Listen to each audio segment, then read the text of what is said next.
श्री रंगनाथ स्वामी मंदिर भगवान रंगनाथ को समर्पित एक हिंदू मंदिर है।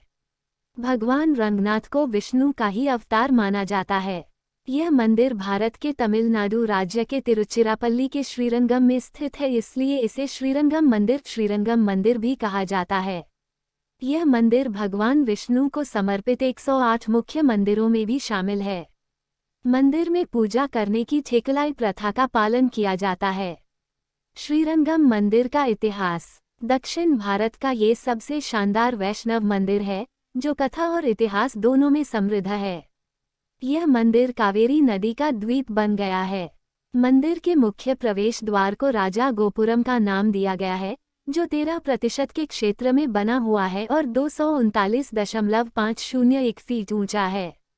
तमिल मरगझी दिसंबर जनवरी महीने में हर साल 21 दिन का उत्सव आयोजित किया जाता है, जिसमें से 1 मिलियन से भी ज्यादा दर्शक आते हैं। श्रीरंगम मंदिर को दुनिया के सबसे बड़े हिंदू मंदिरों में भी शामिल किया गया है। मंदिर 156 एकड़ 6,31,000 मीटर वर्ग में 4,116 मीटर 10,710 फीट की परिधि के साथ फैला हुआ है, जो इसे भारत का सबसे बड़ा मंदिर बनाता है। भारत का सबसे बड़ा मंदिर होने के साथ साथ ये दुनिया के सबसे बड़े धार्मिक मंदिरों में से भी एक है। मंदिर से जुड़े हुए शिलालेख हमें 10वीं शताब्दी में दिखाई देते हैं। मंदिर में दिखने वाले शिलापट चोला, पांड्या, होयसला और विजयनगर साम्राज्य से संबंधित है, जिनका तिरुचिरापल्ली जिले पर शासन था। मंदिर का इतिहास हमें 9वीं से 16वीं शताब्दी के बीच दिखाई देता है और मंदिर से रंगते हुए समाज भी हमें इसके आसपास दिखाई देता है। रंगनाथन की प्रतिमा पहले स्थापित की गई थी, वहां बाद में जंगल बन चुका था। इसके कुछ समय बाद चोला राजा जब शिकार करने के लिए तोते का पीछा कर रहे थे, तब उन्हें अचानक से भगवान की मूर्ति मिल गई।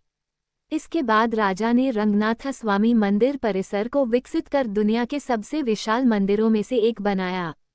इतिहासकारों के अनुसार जिन साम्राज्यों ने दक्षिण भारत में राज किया, मुख्यतः चोला, पांड्या, होयसला और नायक, समय समय पर मंदिर का आकर्षण भी करते हैं और उन्होंने तमिल वास्तुकला के आधार पर ही मंदिर का निर्माण किया था।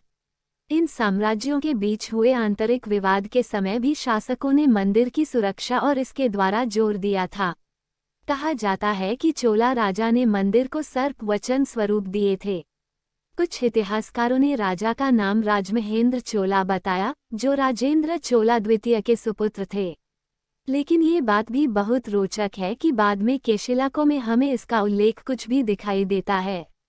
न ही 4वीं शताब्दी में हमें ये उल्लेख दिखाई देता है और न ही 9वीं शताब्दी में। 1310 से 1311 में जब मलिक काफूर ने साम्राज्य पर आक्रमण किया, तब उन्होंने भगवानों की मूर्ति भी चुरा ली और उन्हें दिल्ली लेकर चले गए। इस खतरनाक शोषण में श्रीरंगम के सभी भक्त दिल्ली निकल गए और मंदिर का इतिहास बताते हैं कि उन्होंने सम्राट को मंत्रमुग्ध किया। उनकी प्रतिभा को देखकर सम्राट काफी खुश हो गए और उन्होंने उपहार स्वरूप श्रीरंगम की प्रतिमा दी। इसके बाद धीरे धीरे समय भी बदलने लगा। हिंदू मान्यता के अनुसार श्री रंगनाथन भगवान विष्णु के ही अवतार हैं।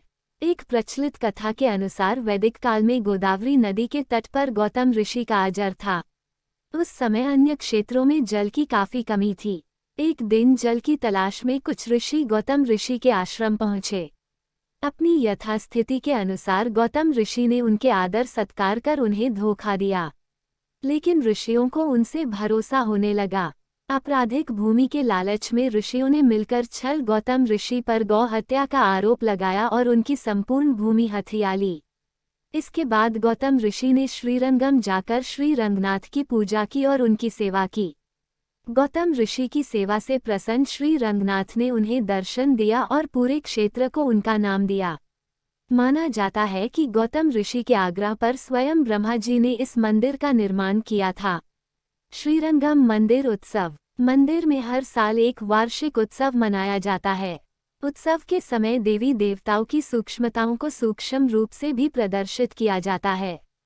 लोग धूमधाम से इस उत्सव को मनाते हैं। वैकुंठ एकादशी। तमिल मरगाझी माह दिसंबर जनवरी में पागलपथु 10 दिन और रापथु 10 दिन नाम का 20 दिनों तक चलने वाला उत्सव मनाया जाता है। जिसके पहले 10 दिन पागलपथु 10 दिन उत्सव मनाया जाता है और अगले 10 दिनों तक रापथु नाम का उत्सव मनाया जाता है। रापथु के पहले दिन वैकुंठ एकादशी मनाई जाती है। तमिल कैलेंडर में इस उत्सव की 11वीं रात को एकादशी भी कहा जाता है, लेकिन सबसे पवित्र एकादशी वैकुंठ एकादशी को ही माना जाता है। श्रीरंगम मंदिर ब्रह्मोत्सव। ब्रह्मोत्सव का आयोजन तमिल माह पंगुनी मार्च अप्रैल में किया जाता है। अंक पुराण, रक्षाबंधन, भेरीरथन, ध्वजारोहण और यागसला जैसी पूर्व तैयारियां उत्सव के पहले रखी जाती हैं। श्याम में चित्राई सड़क पर उत्सव मनाया जाता है। उत्सव के दूसरे दिन ही भगवान की प्रतिमा को मंदिर में उद्यान के भीतर ले जाया जाता है। इसके बाद कावेरी नदी से होते हुए देवता को तीसरे दिन जियारपुरम ले जाया जाता है। स्वर्ण आभूषण उत्सव। मंदिर में मनाए जाने वाले वार्षिक स्वर्ण पदक उत्सव को ज्येष्ठाभिषेक के नाम से जाना जाता है, जिसे तमिल माहनी जून जुलाई के समय में मनाया जाता है। इस उत्सव में भगवान की प्रतिमा को सोने और चांदी के भगोनों में पानी लेकर डूबा जाता है। श्रीरंगम मंदिर के दूसरे मुख्य उत्सव। मंदिर में मनाए जाने वाले दूसरे उत्सव में मुख्य रूप से रथोत्सव है, जिसकी कथा तमिल माह थाई जनवरी-फरवरी में की जाती है और मंदिर के मुख्य देवता को रथ पर बिठाकर मंदिर की प्रतिमा कराई जाती है। इसी के साथ मंदिर में पौराणिक गजग्रह घटना के आधार पर चैत्र पूर्णिमा का भी आयोजन किया जाता है।